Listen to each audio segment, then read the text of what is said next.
గురుగారు మరో ఉత్తరం చూద్దామండి. ద్రాక్షారామం నుంచి కాత్యాయని గారు రాస్తున్నారు. చూడామణి యోగం అంటే ఏమిటి తెలియజేయగలరు అని అడుగుతున్నారు. చూడామణి అన్న పదం వినగానే శ్రీరామాయణం జ్ఞాపకం వస్తుంది.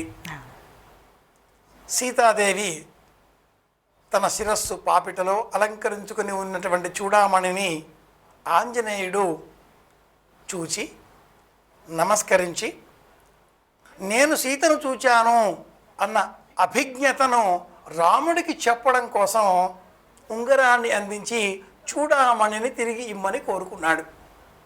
ఇది ఒక కథ, శ్రీరామాయణ సంబంధితం. జ్యోతిషపరంగా చూడామణి యోగం ఒక భిన్నమైన యోగం. సోమవారం అమావాస్య వస్తే అది ఒక యోగం. అమావాస్య సోమవతి వ్రతం అనే వ్రతాన్ని చెయ్యాలి అని భవిష్యోత్తర పురాణం వివరిస్తుంది. అలాంటిదే పౌర్ణిమ సోమవారం రావడం చూడామణి యోగం.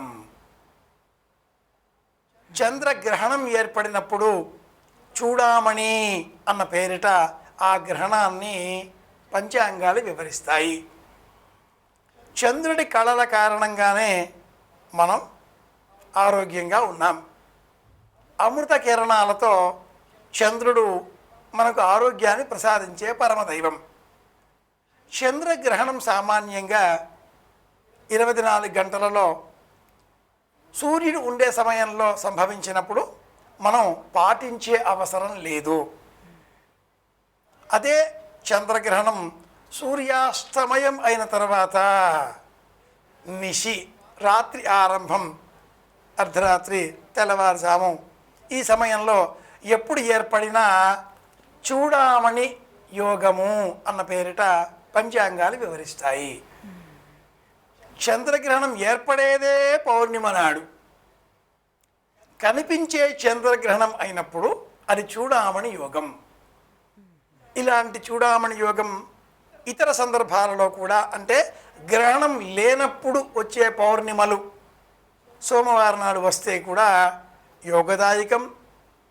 చూడామణి యోగం అని వివరించిన ప్రాచీనులు మంత్రం ఏదైనా సాధన చేయాలి, లక్ష్మీ అనుగ్రహం కావాలి, సంపద కావాలి, ఇంట్లో బాలిక అమ్మాయి జన్మించాలి, మహాలక్ష్మి ఇంటిలో ఉన్నట్లయితే, అంటే అమ్మాయి, కూతురు, మనమరాలు ఇంటిలో వృద్ధి పొందుతూ ఉన్నట్లయితే ఆ ఇంటికి అష్టైశ్వర్యాలు కలుగుతాయి అనే సంకల్పంతో చూడామణి వ్రతం అనే వ్రతాన్ని కూడా ప్రాచీనులు ఆచరించేటటువంటి వారు. సోమవారం పౌర్ణిమ యోగం, చూడామణి యోగం ఏర్పడినప్పుడు గృహిణి ఉపవాస వ్రతం పాటించి సూర్యాస్తమయం అయిన తర్వాత చంద్రోదయం వరకు వేచి ఉండి చంద్రుడిని చూచి పాలతో చంద్రార్ఘ్యం వదలి భర్తను చూచి నమస్కరించి తదుపరి ఇంటిలో ఉండే చిన్నారి బాలబాలికలకు పంచదార బెల్లము వేసినటువంటి పాలను ప్రసాదంగా ఇచ్చేది. వారికి పాలను అందించిన తర్వాత తాను భోజనం చేసేది. ఈ కారణం చేత అందరిలో అమృతత్వం పెరుగుతుంది, కలిసి ఉంటారు, కుటుంబ వృద్ధి కలుగుతుంది, సంపద కలుగుతుంది అనే ఆలోచన ఆ ఇల్లాలు చేసేది. డబ్బు పెరిగితే వస్తు రూపంలో, ధన రూపంలో సంపద, పిల్లలు కలిగితే, ఇంటి బలగం పెరిగితే సంతానం, సంతానలక్ష్మి, భాగ్యం, పాడి పంటలతో పాటుగా సంతానంతో పాటుగా బంధువులు, వీరత్వము, శౌర్యము, ధైర్యము, ఇవన్నీ కూడా సంపదలే. ఇవన్నీ అందించేటటువంటి, మనం పొందేటటువంటి రోజు పౌర్ణిమ. కనుక సోమవారం నాడు పౌర్ణిమ వస్తే కూడా ఈ వ్రతాన్ని మనం పాటించాలి.